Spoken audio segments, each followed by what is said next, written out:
जय हिंद एवरीवन, एक बार फिर से स्वागत है आपका फोर्स एनडीए के शानदार यूट्यूब चैनल पर। और आज हम फिर से आ चुके हैं। सेकंड डे है आज एफकेट एग्जामिनेशन का और शिफ्ट 1 है। आज फिर हम बच्चों से जानेंगे कि कैसा उनका एग्जाम रहा, कैसे उन्होंने किस टाइप के क्वेश्चंस आए, किस लेवल का उनका पेपर आ रहा है।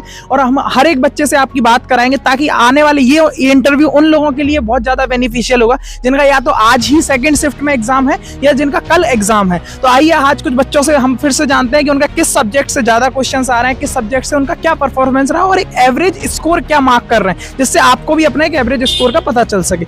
चलिए आइए जानते हैं। Excuse me, I am from Force Defense Academy Indore. So how's your exam? It was good. It was Actually good. moderated. Okay, तो जैसे किसी एक सब्जेक्ट का अगर आप बोलना चाहें कि किस सब्जेक्ट से मतलब आपको किसी एक सब्जेक्ट में आपको डिफिकल्टी आई हो, मतलब GS. GS from Force Defense Academy Indore. So how's your exam? बढ़िया था। अच्छा बढ़िया, मतलब जैसे कि कुछ भी और जो बच्चे अभी जो नेक्स्ट शिफ्ट में बच्चों का एग्जाम है उनके लिए अगर आप कुछ बोलना चाहें दो सब। डिफेंस से करंट अफेयर ज्यादा है। डिफेंस से करंट अफेयर ज़्यादा रहा था। और जीके ओवरऑल नॉर्मली ज्यादा। अच्छा जी। और जो मैथमेटिक्स में कैसा था? मैथमेटिक्स में अच्छा था। एवरेज स्पीड से 2 क्वेश्चन आए थे। अच्छा। और मतलब ओवरऑल काफी इजी पेपर। अच्छा, और जीएस के कुछ क्वेश्चंस जो आपको याद हो, मतलब माइंड में जैसे जो क्वेश्चंस आए थे जीएस में एक तो मतलब पर्सनालिटी से रिलेटेड था। अच्छा। मतलब कौन सी पर्सनालिटी किससे रिलेटेड है। अच्छा अच्छा। इसमें मतलब स्पोर्ट पर्सन थे और 4 ऑप्शन थे, मतलब 4 सेट थे और 4 के कौन सा एक रॉन्ग है। मतलब अच्छा, मतलब मैच दी कॉलम्स में पूछा था उन्होंने कि कौन सा रॉन्ग है कौन सा। चलिए ठीक है, आपने कितने क्वेश्चंस अटेम्प्ट किए? 78। अरे वाह यार, ये हाईएस्ट टोटल है अभी तक हमने जितने लोगों से पूछा। 78 highest total. House your exam? ठीक है। मतलब जैसे अभी आने वाले शिफ्टों में कुछ एग्जाम होने वाले हैं बच्चों के, तो उनको आप अगर कुछ गाइड करना चाहें, मतलब कि कुछ भी उनके लिए कुछ बोलना चाहें कि किस सब्जेक्ट से कुछ ज़्यादा क्वेश्चंस आए थे या किस सब्जेक्ट से कैसा रहा। पेपर नॉर्मल था। जैसे अगर जो भी कॉम्पिटिटिव एग्जाम की तैयारी कर रहे हैं, जो भी पढ़ के जा रहे हैं, उनका तो क्लियर है। अच्छा, और जैसे कि अगर मैं आपसे पूछूं कि मतलब इंग्लिश में मैथ्स का, जैसे कल के पेपर में मैथ्स का लेवल थोड़ा सा टफ आ रहा था, बच्चों ने ऐसा बताया था कि मैथ्स का पेपर टफ आ रहा है, तो उसके लिए आप क्या बोलना चाहेंगे कि मैथ्स का इसमें था इजी? आज के मैथ्स में मतलब मैथ्स का पेपर इजी था। तो चलिए कुछ और बच्चों से जानते हैं कि उनका एग्जाम कैसा रहा। और जैसे अभी आपने एक बच्चे ने बताया कि आज कल के पेपर में मैथ्स का पेपर टफ था पर आज के पेपर में मैथ्स का पेपर ईजी रहा है, तो ये कुछ और बच्चों से पूछते हैं हम कि उनका पेपर कैसा रहा। का पेपर ठीक था वैसे, मतलब जैसे अगर स्पेशली कुछ बोलना चाहें कि मैथ्स का पेपर कैसा रहा। मैथ्स सिंपल आया था। और इंग्लिश कैसा रहा? मॉडरेट लेवल से एग्जाम था।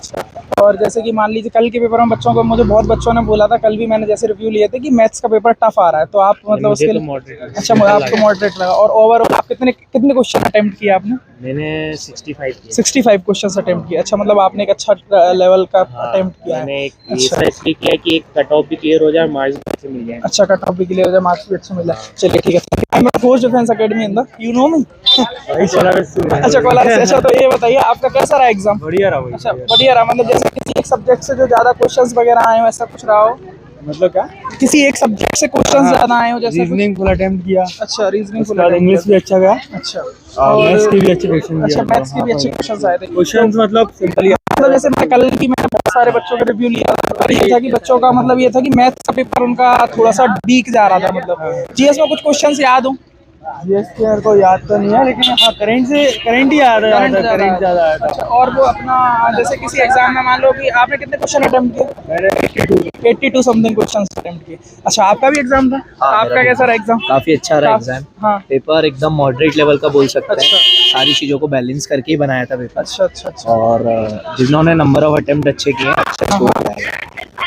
अच्छा, और करंट से ज्यादा क्वेश्चंस थे, जैसे कि मेडिसिन पे अभी किसको नोबेल प्राइज मिला है। नोबेल प्राइज से स्पोर्ट्स से 2 से 3 क्वेश्चंस थे। अच्छा ओवरऑल अच्छा पेपर था। रीजनिंग थोड़ी सी ट्रिकी थी, लेकिन टाइम काफी मिला था, तो ओवरऑल अच्छा पेपर। मतलब ओवरऑल मॉडरेट लेवल पर पेपर। मॉडरेट लेवल पे बोल सकते हैं, इजी टू मॉडरेट। तो आपने कितने क्वेश्चंस अटेम्प्ट किए? मेरे 83 अटेम्प्ट। आपने 83? Oh wow, this is the highest total जो आज हमने देखा है। 83 अटेम्प्ट, मतलब हमने अभी तक जितने कल हमने जिन लोगों से मेरी बात हुई उन लोगों ने भी लगभग इतने अटेम्प्ट। मतलब पर कल के कंपैरिजन में आई थिंक, मतलब जितना मैंने अभी तक देखा है तो मुझे लग रहा है कि कल के कंपैरिजन में आज का पेपर थोड़ा सा इजी था। तो आज के पेपर में अच्छा एक कोई ऐसा सब्जेक्ट जो आपको टफ लगा हो?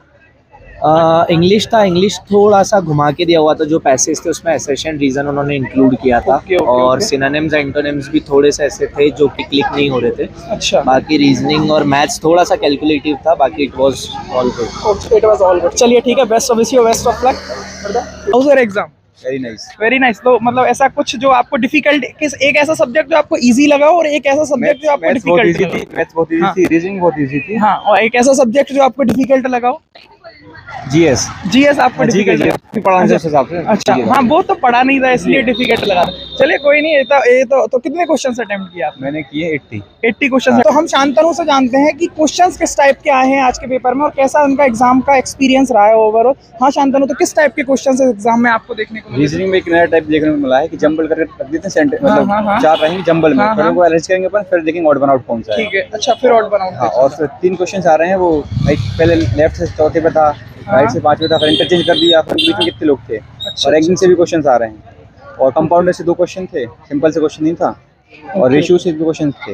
अच्छा, ओवरऑल अगर मैं आपसे पूछूं तो ओवरऑल पेपर का लेवल आप क्या बोलेंगे? Easy to moderate. Easy to moderate था, मतलब डिफिकल्ट Difficult ऐसा नहीं कुछ था। भी नहीं था। जैसे कल कुछ बच्चों ने मुझे बोला था कि डिफिकल्ट था, बट आज का पेपर मुझे जहाँ तक सभी बच्चों ने, मतलब जितना अगर मैं कंक्लूजन देखूं तो सबका इजी टू मॉडरेट ही बोला इजी टू मॉडरेट ही है पेपर। जीके जिसकी स्ट्रांग है, जीके जी सपोर्ट देगा पेपर। चलिए, तो देखा आपने कि सभी बच्चों ने, ओवरऑल सभी बच्चों ने मुझे एक ही एक्सपीरियंस बोला है कि जो आज का पेपर था, जो आज के जो सेकंड डे में फर्स्ट शिफ्ट जो थी वो इजी टू मॉडरेट लेवल का एग्जाम आया था। हम अभी और भी कुछ बच्चों से बात करेंगे, उनसे भी पूछते हैं। वैसे मोटा मोटा आपको एक अंदाजा लग गया होगा कि आज का पेपर जो था वो इजी टू मॉडरेट लेवल पर था, तो आप भी अपनी तैयारी उसी हिसाब से करिएगा कि आप इजी टू मॉडरेट लेवल पर ही जाए, ना ही आपको कुछ ज़्यादा डिफिकल्टी पर जाना है, ना ही आपको बहुत ईजी पढ़ना है। इजी टू मॉडरेट लेवल पर रहना है, और होपफुली आपका भी एग्जाम, होपफुली ये चीज़ें आपको हेल्प कर रही होंगी। तो अगर आपको ये चीज़ें बहुत अच्छी लग रही हैं तो आप इसको चैनल को सब्सक्राइब कर लीजिए, ठीक है। और हमसे जुड़ने के लिए हमारे नंबर पर, नीचे दिए हुए नंबर पर कॉल कर लीजिए। आप अगर एसएसबी की तैयारी करना चाहते हैं तो हमारे नीचे हुए नंबर पर आप कॉल कर सकते हैं। Thank you so